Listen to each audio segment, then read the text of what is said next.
Alright guys, welcome back to another video where today we're going to be looking at the 125 gallon and the fish inside it in a more cinematic way. We'll also be looking at every single piece of equipment that we run in this tank, like the heaters and the filters, and we'll talk about why we chose them specifically. We'll be looking at the substrate and the scaping materials that we used in regard to the rocks, because we've been getting a lot of questions about them. And of course we'll be looking at the stars of the show, with a look at every single fish in the tank toward the end of the video. So without further ado, let's get it going. And if you haven't already subscribed to the channel, make sure you click subscribe down below, as we've got a lot more content coming.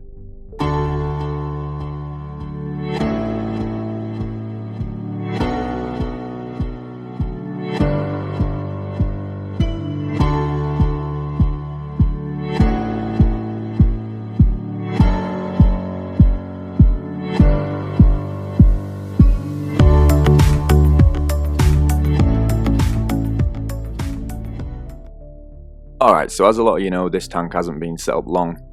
I did use a lot of equipment and substrate and rocks from previous tanks, which enabled me to set it up very quickly. But it's been running about a week now, and as you can see, the water is crystal clear. And a lot of that has to do with the filtration that I'm currently running on this 125 gallon tank.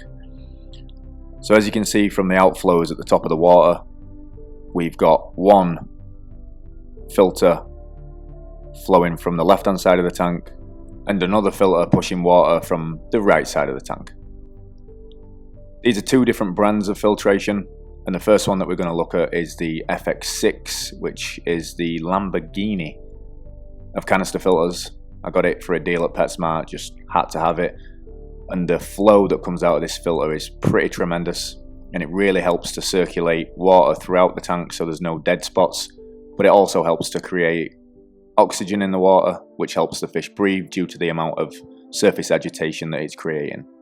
Another brilliant thing about this filter that I've experienced so far is it's incredibly quiet, and you can fit a huge amount of mechanical media in it, which obviously helps when thinking of water clarity.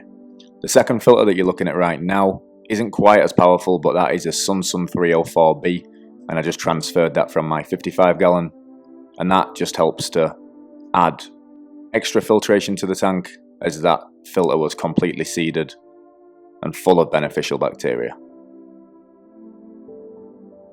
The sand that we're using in this tank was also recycled sand from a lot of my other tanks, so that was full of beneficial bacteria also, and this is National Geographic sand. I actually did a video on this sand that I'll link above right now, and I actually got it from PetSmart for an absolute bargain, although I'm unsure if PetSmart still sells this product due to my link in the video not working. If anyone knows if PetSmart still carries it, or if they know where to get it on Amazon or any other websites, please let me know. I'd love to get some more of it, but for right now this is all I have of it. And again, that's National Geographic sand, and the reason why I love this was because it's easy to keep clean. You can actually gravel vac it, and the coloration on it really stands out against the black background and the rocks that I use in the tank. The two products I'm implementing to heat this tank is an aqueon 300 watt heater and an aqueon 200 watt heater that are distributed at either sides of the tank, the 300 next to the fluval FX6 and the 200 next to the Sunsun 304B, and the positioning of them just helps heat the water that's going through the filter before it's then pushed out to the rest of the tank, which helps to keep the temperature at a constant, so it's not 75 at one side of the tank and then 82 at the other.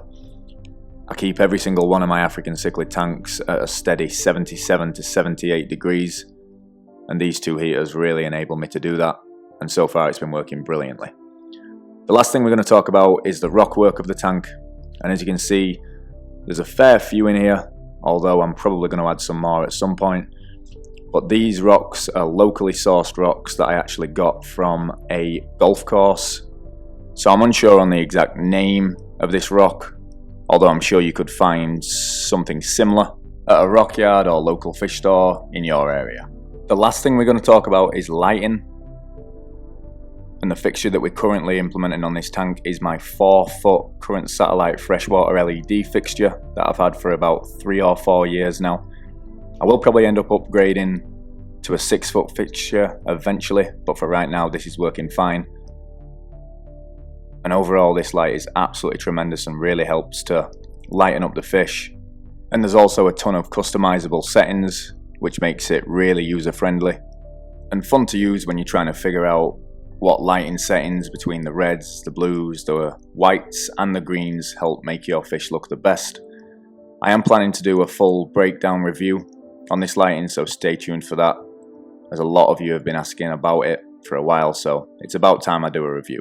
So that's equipment, rocks, substrate and lighting pretty much covered.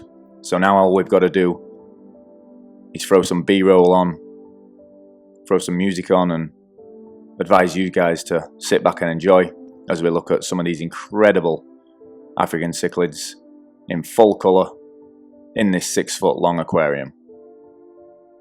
So sit back, enjoy, and if you haven't already subscribed, make sure you do.